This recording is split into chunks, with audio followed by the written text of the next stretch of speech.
welcome everyone. A special welcome to the IFPRI Board of Trustees and members who are meeting in Washington during these few days, and welcome to our participants from online. As Rajul has indicated, I'm an alumna of both the CGIAR research program on policies, institutions, and markets, and of IFPRI. And so it's a special privilege for me to be here today to be moderating this program, which is looking at a really important dimension of both IFPRI's work and of the work that has been supported in a modest way by PIM, the CGIAR research program on policies, institutions, and markets.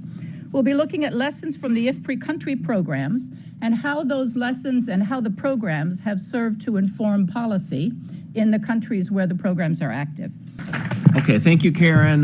Thank you, Peter, for inviting me. Really appreciate the opportunity to talk about this topic, which is really close to our hearts at MSU, at Michigan State, and has been for quite a long time.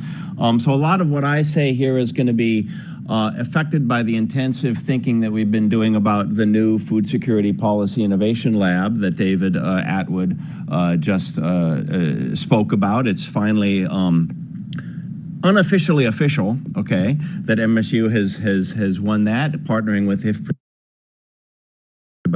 So the thinking that we've been doing about that is really, of course, just an evolution of the thinking that we've been doing for 20 or 30 years about how to go about our jobs, right? And when I think about what it is that we're going to try to do under that and what we've tried to do for so many years, it's a statement that combines objectives and methods into kind of one statement. What do we want to do? We want to do research and we want to influence policy, obviously for positive effect, that's implicit in here, but we want to do that in a way that builds sustainable local capacity to do the same, okay?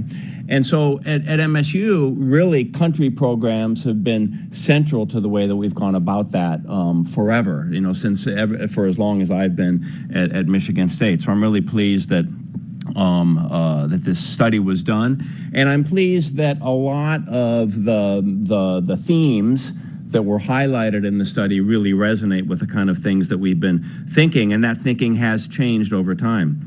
So to not go on for too long and hopefully not go too much over my time, I wanted to speak to just 2 points. One is a point that I think comes through very well in the documents and agreed with and is really part of the evolution of our own thinking. And another is an element that I think is largely missing, and so maybe that will spur some discussion. So the first one has to do with the issue of the location of the effort itself, okay?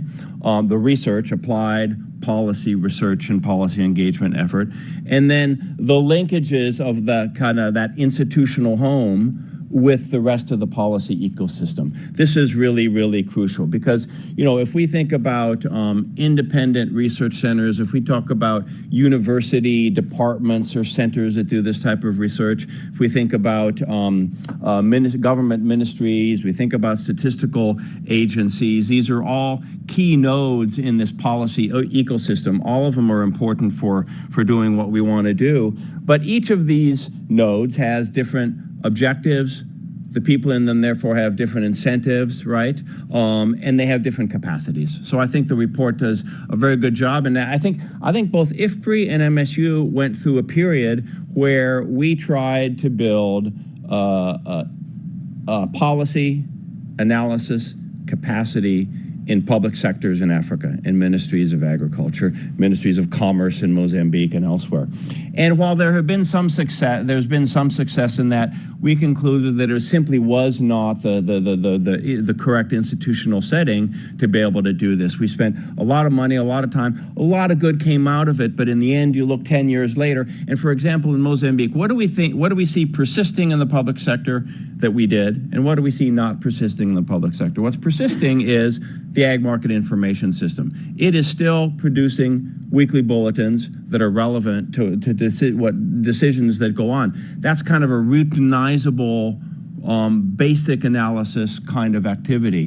What has not really persisted is the policy analysis department within the Ministry of Agriculture, because it's just not the institutional setting with the right incentives to bring the people together and keep them there to do that kind of complex job. So I think that there's a consensus. I think that I certainly hope that there's a consensus that, you know, these efforts need to be really headquartered in some kind of policy research organization, whether that's a university based, whether that's independently based. So the report makes that point very well.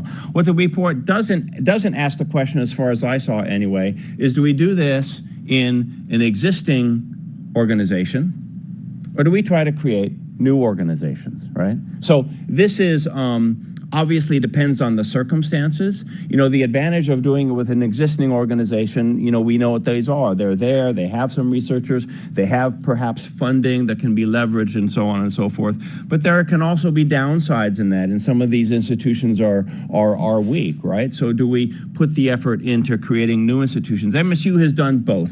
IFPRI is an example of creating a new institution that, you know, it allowed us to create a kind of a culture and a way of operating that I think has been conducive to success over time. In other times, it makes sense to work with the existing organization, realizing that it may be a hard pull sometimes to change established ways of doing business and established ways of thinking that may not be fully conducive to doing the best research and really bringing it to bear on policy. Okay. And I would say that this issue of links to the rest of the policy ecosystem is really crucial, especially in Africa. Given its level of development, the institutional capacity simply is not as strong in Africa as it is in many Asian countries or in Latin America. So while you might be able to get away in a strong overall institutional setting with just focusing on one centers, and they might have the ability to then influence the rest of the system, I think at this point in time in Africa, it's really important to explicitly target, given sufficient funding, given sufficient time, the other nodes in that system, and at least build in links to the statistical centers, build in links to the ministries of agriculture, ministries of commerce, and so forth. A little bit more time on the issue that I think I didn't see come through in the report. And I put the word indigenization on it, okay? Indigenization of country programs. So the report talked a lot about embedding, about how the effort has to be embedded in the policy ecosystem there, crucial to success. It talked about the need to build capacity, and it said basically we haven't really done that great a job of building capacity over time. It talked about exit strategy enough to say that most of the programs don't have an exit strategy, didn't show any exit strategy, but there was nothing on indigenization. What do I mean by that? Is it important, if we want to build sustainable capacity, that these country programs become increasingly, eventually completely financed, staffed by local analysts, right? You know, not just some of the researchers and the staff taking orders from the other people, but in their directorship. So I don't want to be doctrinaire on this. I think we can't be doctrinaire on it. We have to be flexible because, as the report says, the qualities of the leader really, really matter. And so you've got to take the best leader that you can to do this. But this issue of indigenization, I think, could be discussed more. And it struck me that part and parcel of the definition of country programs was outposting central staff to these countries. Does that need to be the case? Okay. So the report, I got 11 seconds here, talked also about needs assessments.